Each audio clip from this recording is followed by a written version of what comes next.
बरोबर आहे विष्णुलकर साहेब जोपर्यंत तोपर्यंत निर्णय झाला नव्हता आणि हिअरिंग घेतलं ना असं म्हणणं की दोन्ही बाजूला आले दोन्ही बाजूचं म्हणणं ऐकायला संधी दिली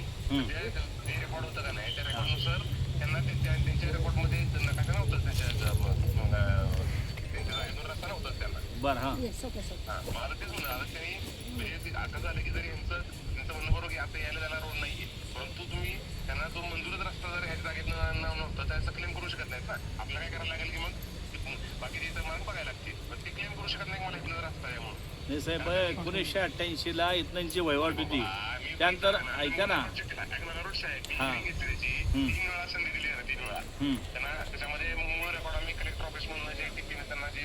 परमिशन दिली होती ना ती मूळ रेकॉर्ड पण मागवतो मूळ रेकॉर्ड मध्ये मग त्यांनी जे हाताने दाखवतात ना अप्रोच रोड म्हणून तो हाताने लिहिलेला आहे ओव्हर राईट केलेला आहे मूळ रेकॉर्ड मध्ये तिथे नोंदच नाही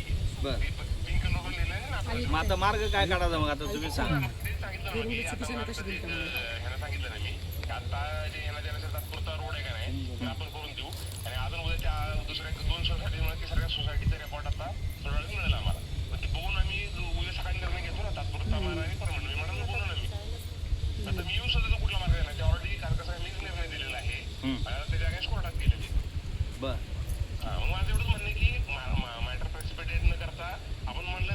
नाही विषय प्रेसिपिटेटचा नाही आहे आता मी काल तुमच्याशी बोलणं झालं माझं आणि आज सकाळी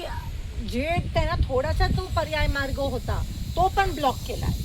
आता इकडे 9 महिन्याची गरोदर बाई आहे तिला जर लेबर पेन सुरू झाले तर ती कशी जाईल दवाखान्यात इकडे 25% सिनियर सिटीजन आहे त्यांना काय कंप्लेंट आली रात्री तर ते कधी कसे जातील आयुक्त साहेब तुम्ही तुमच्या ह्याच्यात रूल बुकमध्ये असता ना की जर तुम्ही कोणता रस्ता खोदताय तर तुम्हाला पर्याय व्यवस्था केली पाहिजे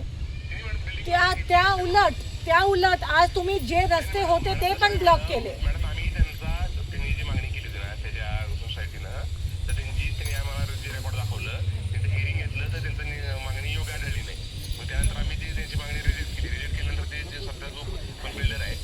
आयुक्त साहेब 600 लोक इथे राहत आहेत 50 वर्षापासून ऐका महापालिकेने तिकडे MSCB ची लाईन टाकली आहे आणि पाईपलाईन टाकली आहे आणि टॅक्स घेतात आणि तुम्ही म्हणताय तो रस्ता आम्ही पर्याय नाही देऊ शकत त्यांना तो रस्ता खोदून टाक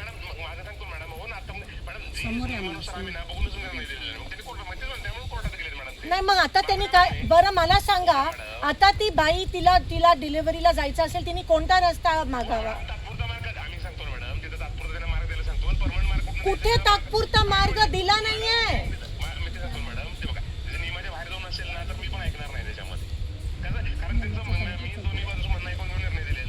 मला माझा एकच प्रश्नाचं उत्तर द्या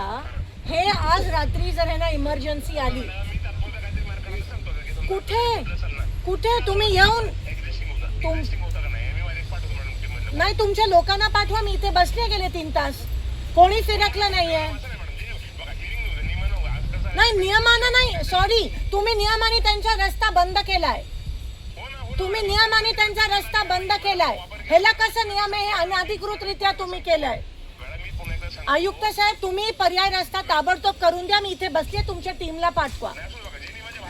नियमाच्या बाहेर कसं आहे तुम्ही नागरिकांचा रस्ता ब्लॉक करता ते नियमाच्या बाहेर नाहीये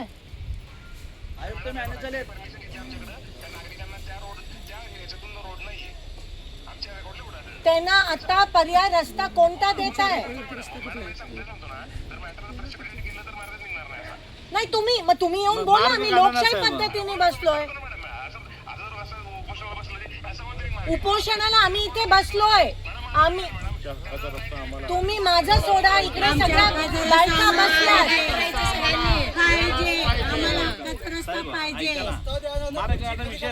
मार्ग काढा ना इथे तुमचे लोक नाही तुम्ही कोणी येत नाहीये इकडे येऊन शब्द द्या आयुक्तांचा धिक्कार असो बघा मार्ग काढा विषय संपवा ना 200-250 लोक आहेत साहेब 600 घर आहेत पाठवा कुणाला तर पाठवा सगळे इथं बसल्या 200-250 लोक आहेत पत्रकार आहेत किंवा तुम्ही जरी आलं तरी चालतंय तुम्ही या म्हणून खड्डे बघा खासदार बसले असं